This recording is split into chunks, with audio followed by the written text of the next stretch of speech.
বিগত আগামী 9ই প্রায় 6 মাস ফেব্রুয়ারি ধরে আমরা যে আরজিকর আন্দোলনের আরজিকর সঙ্গে আন্দোলনের যুক্ত, আমরা 6 সেই মাস হতভাগ্য অতিক্রান্ত মা এবং ওই বাবা। দিন তিলোত্তমার আমাদের একমাত্র জন্মদিন। সন্তানকে গত এই বছর জন্মদিনে 9ই আগস্ট হারিয়ে ফেলেছি আমরা। বিচারের দাবিতে হারিয়েছি তার সমস্ত স্বপ্ন, তিলোত্তমার তার মায়ের সমস্ত পরিশ্রম আবেদন। করার সমস্ত কিছু। ওই দিন সবাই 9ই প্রতিবাদে ফেব্রুয়ারি সামিল আমাদের হন। মেয়ের এই আবেদন জন্মদিন। ওই দিন জানিয়েছেন আমরা তিলোত্তমার সমস্ত মা। শোক ভুলে তার বিচার না পাওয়ার 6 মাস প্রতিবাদে রাস্তায় থাকব।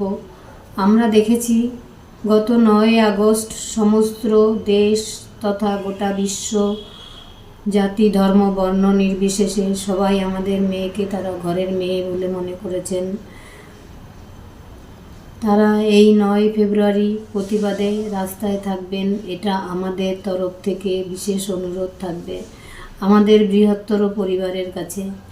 আমাদের মেয়ে MBBS পড়া শুরু করার পর থেকে তার জন্মদিন পালন হতো তার কলেজে। তারপর পাশ করার পর তার কর্মস্থল নার্সিংহোম বা মাতৃসদন বা চেম্বারে। পরে MD চান্স পাওয়ার পরে 2 বছর আরজিকর মেডিকেল কলেজে তার জন্মদিন পালন হতো। এই বছর প্রথম জন্মদিনে ও আমাদের কাছে আর নেই। আমরা চাইব 9ই ফেব্রুয়ারি সমস্ত সরকারি বেসরকারি মেডিকেল কলেজ, নার্সিংহোম এবং সমস্ত হেলথ ডিপার্টমেন্ট তার বিচার না পাওয়ার 6 মাসের প্রতিবাদের আলো জ্বালাক। এবং আমাদের মেয়ে ফুল গাছ খুব ভালোবাসত, তাই 9ই ফেব্রুয়ারি সবাই একটি করে ফুল গাছ লাগাবেন সবার বাড়িতে বা কর্মস্থলে। আমরা ভেঙে পড়ব না, হতাশ হব না এবং শেষ রক্তবিন্দু দিয়ে লড়াই করব মেয়ের বিচার ছিনিয়ে আনার জন্য, যতদিন না বিচার পাব।